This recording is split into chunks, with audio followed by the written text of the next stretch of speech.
उत्तर प्रदेश के महराजगंज, जहां पर यूपी सीएम योगी आदित्यनाथ एक कार्यक्रम को संबोधित कर रहे हैं। का एक मूर्त रूप है, मूर्त रूप है। यहां पे भी बोल रहे थे यहां के माननीय विधायक जी भी और माननीय केंद्रीय मंत्री जी भी,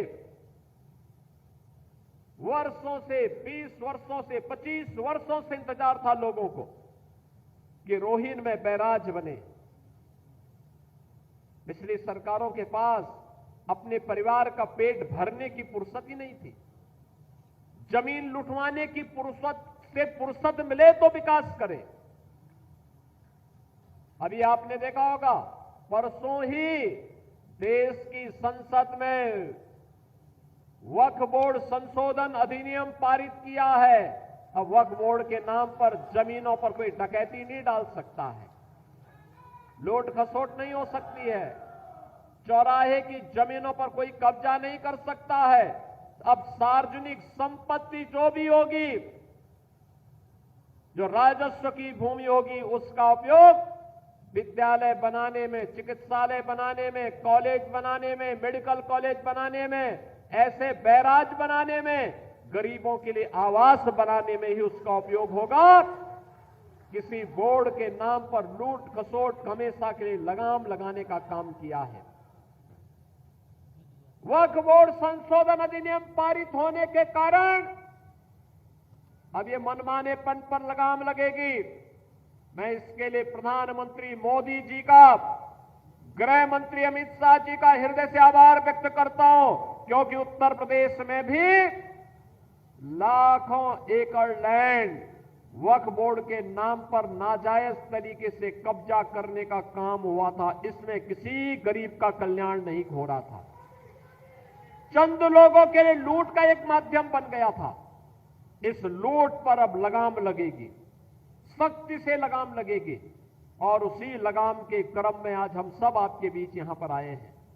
बहनों और भाइयों, आपने अच्छा विधायक दिया, पैरवी हुई। आपने अच्छा सांसद दिया, कार्य आगे बढ़ा। आज यहां पर रोहिन नदी का यह बैराज बन गया। 16,000 अन्नदाता किसान लाभान्वित होंगे। और मैं भी यहां के विधायक जी से कह रहा था, जिला प्रशासन से भी कह रहा था, इसके आसपास एक बहुत अच्छी वाटर बॉडी बनेगी। वाटर बॉडी बनने का मतलब, अब यहां के माध्यम से आसानी से यहां पे रेस्टोरेंट बन करके लोग पर्यटन के लिए, नौकायन के लिए भी यहां आ सकते हैं। बहुत अच्छा एक कार्यक्रम यहां पे होगा। अनावश्यक बाढ़ से बचाव भी होगी, रेस्टोरेंट बनेंगे, नए रोजगार के सृजन हो सकते हैं, नौकायन का आनंद लिया जा सकता है। कोई घर में अतिथि आया, उसको घुमाने के लिए लेकर के आओ बॉर्डर क्षेत्र के इस पूरे क्षेत्र में। और नहीं तो हर बार होता था किसान तबाह होता था बरसात में, और जब उसको पानी की आवश्यकता होती थी तब पानी नहीं मिलता था। अब बरसात में बाढ़ से बचाव होगी, और जब पानी की आवश्यकता होगी तब रोहिन बैराज आपको यहां पर जल उपलब्ध करवाने का काम करेगा। मुझे याद है, इसी महाराजगंज में महानाला के कारण सैकड़ों हेक्टेयर लैंड जलमग्न होती थी, गांव के गांव डूब जाते थे। कभी वन विभाग सहयोग नहीं करता था, कभी सिंचाई विभाग सहयोग नहीं करता था। जब मेरे पास ये मामला आया, मैंने दोनों विभागों को बिठाया। मैंने कहा, भी देखो, सरकार का मतलब होता है कि ना शब्द नहीं होना चाहिए, और इसलिए इसका समाधान होना है। और आज उसका समाधान हो गया। अब इस सारे गांव जल प्लावन से बच गए हैं, वहां पर अब कोई समस्या नहीं। बहनों और भाइयों, आज जो 650 करोड़ रुपए से अधिक की परियोजनाओं का लोकार्पण और शिलान्यास हो रहा है, इसमें सिंचाई विभाग की भी परियोजनाएं हैं, बाढ़ बचाव की भी परियोजनाएं हैं, सड़कों की भी परियोजनाएं हैं। याद करिए, महाराजगंज जनपद के अंदर 2017 के पहले कोई 4 लेन नहीं था, कोई 4 लेन महाराजगंज जिले में नहीं था। ये सीमावर्ती जनपद है। फोर लेन नहीं, अब तो फोर लेन की एक बाढ़ सी आ गई है।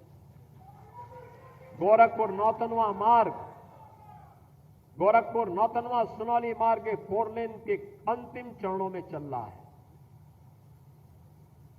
फरेंदा से महाराजगंज का मार्ग ये फोर लेन की दिशा में आगे बढ़ रहा है।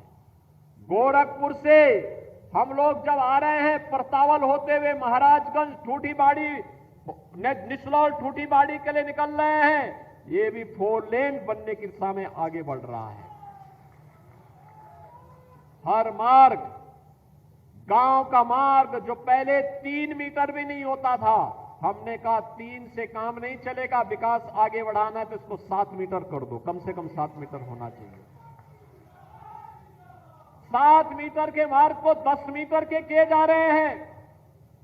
बहनों और भाइयों, विकास का कोई विकल्प नहीं, और उसी विकास के विकल्प को आपको उपलब्ध करवाने के लिए, आपके जीवन को मंगलमय बनाने के लिए हम सब आगे बढ़े हैं। सिंचाई विभाग ने पिछले 8 वर्ष में अनेक कार्य किए।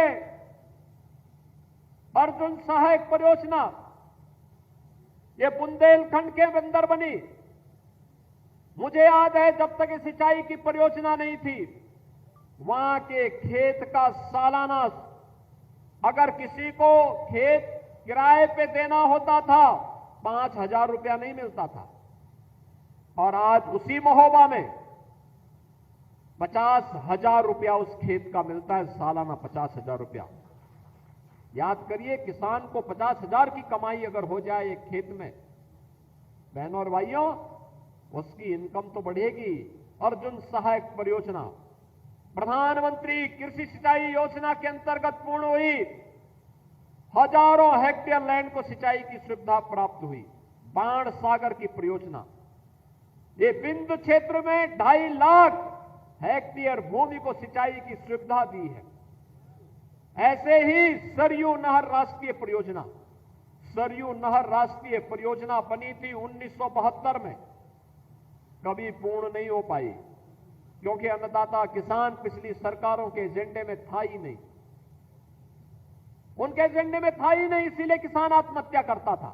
आज तो बहनों और भाइयों, अन्नदाता किसान के लिए ऋण माफी का कार्यक्रम भी है, प्रधानमंत्री कृषि सिंचाई की योजना भी है, प्रधानमंत्री किसान बीमा की योजना भी है, और प्रधानमंत्री किसान सम्मान निधि की योजना भी है। और आज उसकी सरयू नहर राष्ट्रीय परियोजना को हमने 2021 में प्रधानमंत्री मोदी जी के कर कमलों से लोकार्पण करवाया। याद करिए, 1972 में योजना बनी थी और उसको पूरा होने में लगे